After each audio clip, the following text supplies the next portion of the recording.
Hi hello welcome back to my channel. ಮಾಂಗಲ್ಯ ಬಂಧ ಭಾಗ 17. ಕಣ್ಮಣಿ ಆ ತಾಳಿಯನ್ನು ಬಿಚ್ಚಿ ಅವನ ಬಳಿಯೇ ಕೊಟ್ಬಿಡು ಅಂತ ಆ ಎರಡೂ ಊರಿಗೂ ಸಾಮಾನ್ಯವಾಗಿ ಇಬ್ಬರು ಹಿರಿಯರು ಹೇಳಲು ಮಹದೇಶನಿಗೆ ಪ್ರಾಣವೇ ಹೋದಂತಾಯಿತು.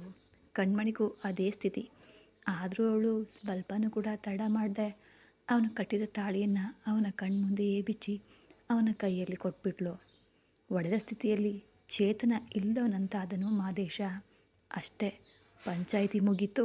ಏನಮ್ಮ ಅಶ್ವಿನಿ, ನಿನ್ನ ಮಗಳನ್ನು ಕರ್ಕೊಂಡು ಹೋಗಿ ಎಣ್ಣೆ ಹಚ್ಚಿ ಸ್ನಾನ ಮಾಡಿಸಿ ಮನೆಯೊಳಗಡೆ ಕರ್ಕೊಂಡು ಹೋಗು ಅಂತ ಊರ ಹಿರಿಯರು ಹೇಳಲು ತನ್ನ ದೇಹದಲ್ಲಿ ಜೀವ ಇದ್ದು ಕೂಡ ಇಲ್ಲದಂತೆ ಅವಳ ಅಮ್ಮ ಅವಳು ಎಳೆದ ಎಳ್ತಕ್ಕೆ ಹೋದ್ಲು ಕಣ್ಮಣಿ.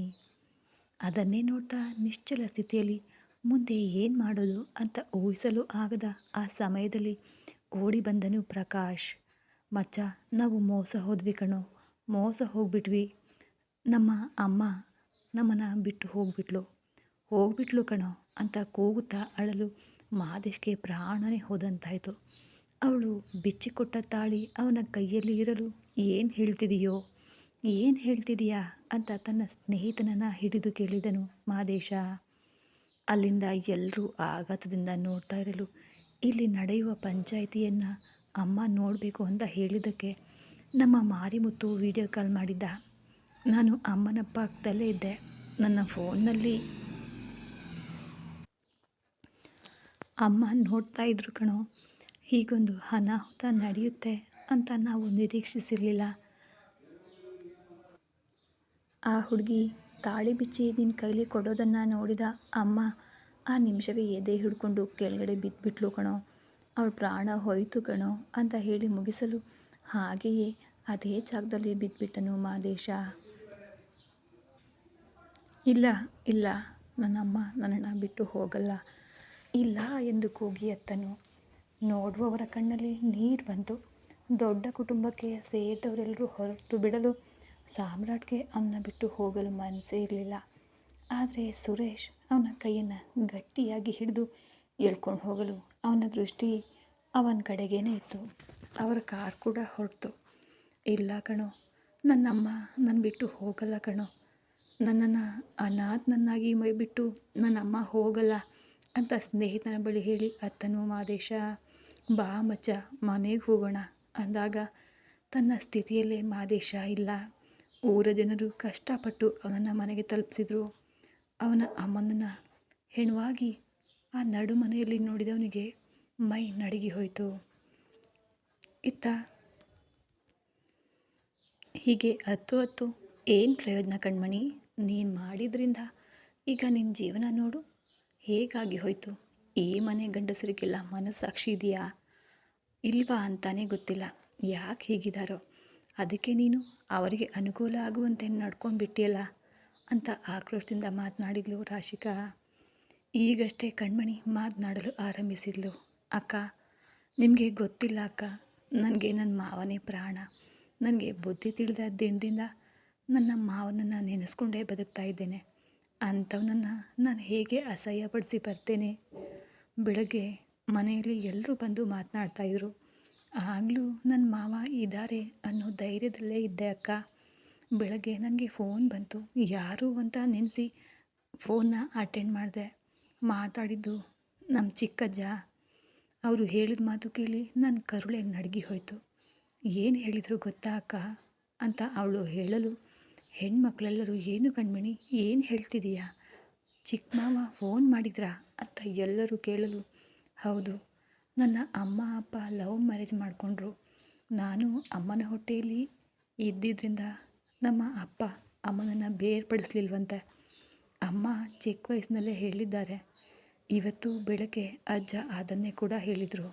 ಆದರೆ ಆಗಲೇ ಅಪ್ಪನನ್ನು ಏನಾದರೂ ಮಾಡಿದರೆ ಎಲ್ರಿಗೂ ಅನುಮಾನ ಬಂದುಬಿಡುತ್ತೆ ಅಂತ ನಾನು ಹುಟ್ಟಿದ ಮೇಲೆ ಅಪ್ಪ ಕೆಲಸಕ್ಕೆ ಹೋಗಿ ಬರುವಾಗ ಚಿಕ್ಕ ಅಜ್ಜನೇ ಆಳುಗಳನ್ನು ಬಿಟ್ಟು ಅಪ್ಪನನ್ನು ಕೊಲೆ ಮಾಡಿಸಿದ್ರಂತೆ.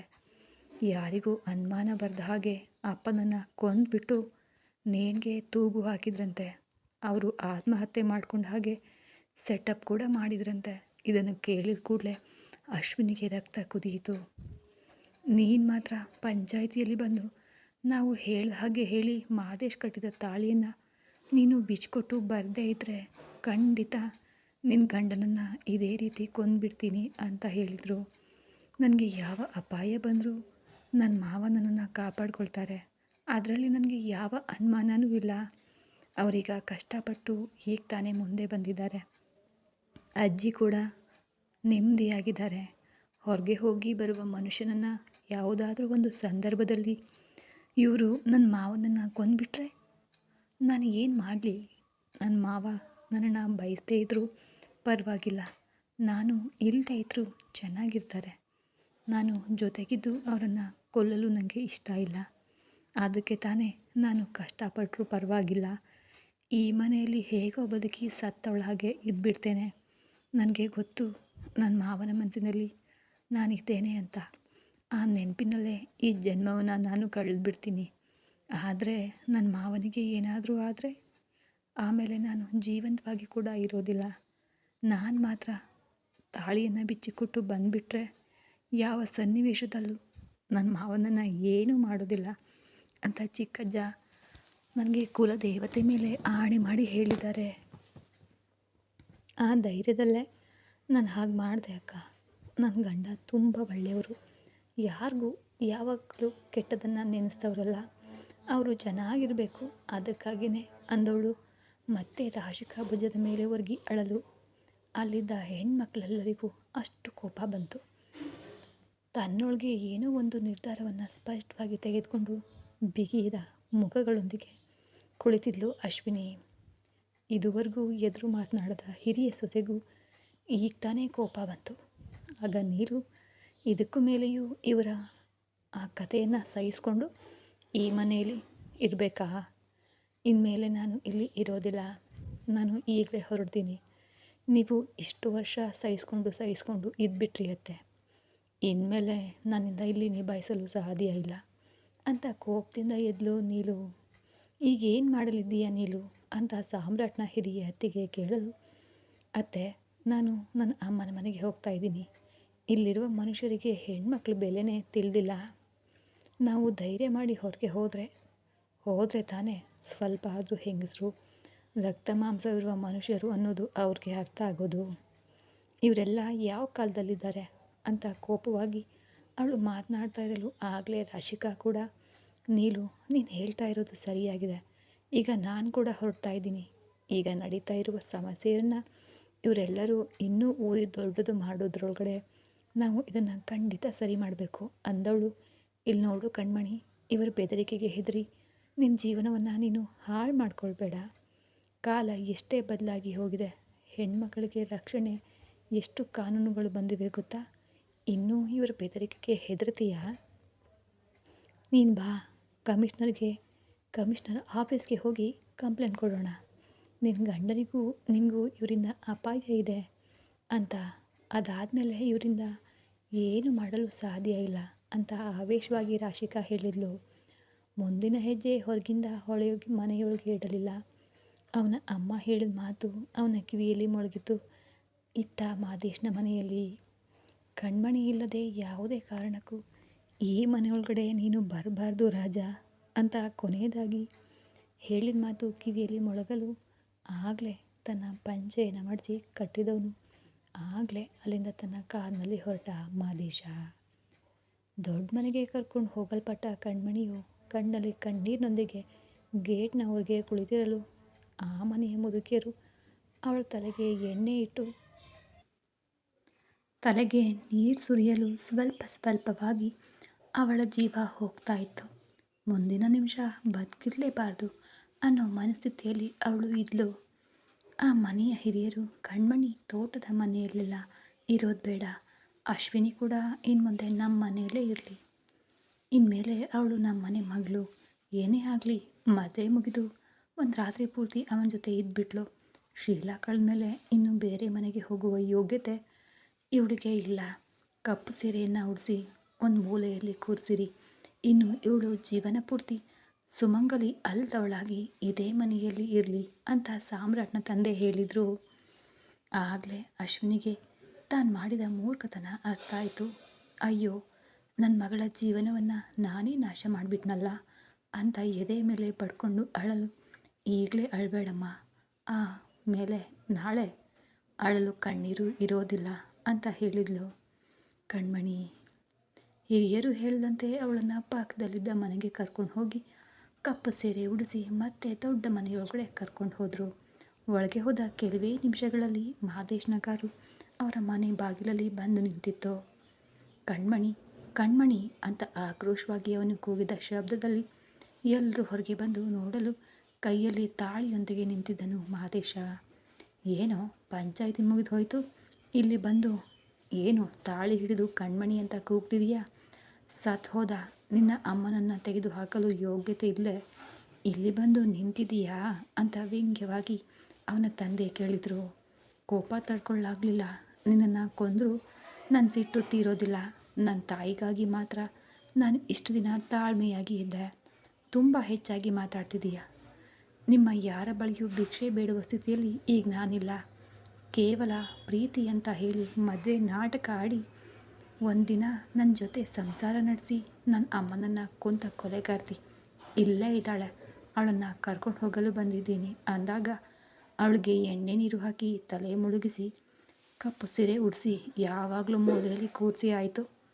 ಅವಳನ್ನೆಲ್ಲ ನಿನ್ನ ಜೊತೆ ಕಳುಹಿಸಲು ಆಗೋದಿಲ್ಲ ಅಂತ ಸೊಕ್ಕಿನಿಂದ ಮಾತನಾಡಿದರು ಸೂರ್ಯನ ತಂದೆ.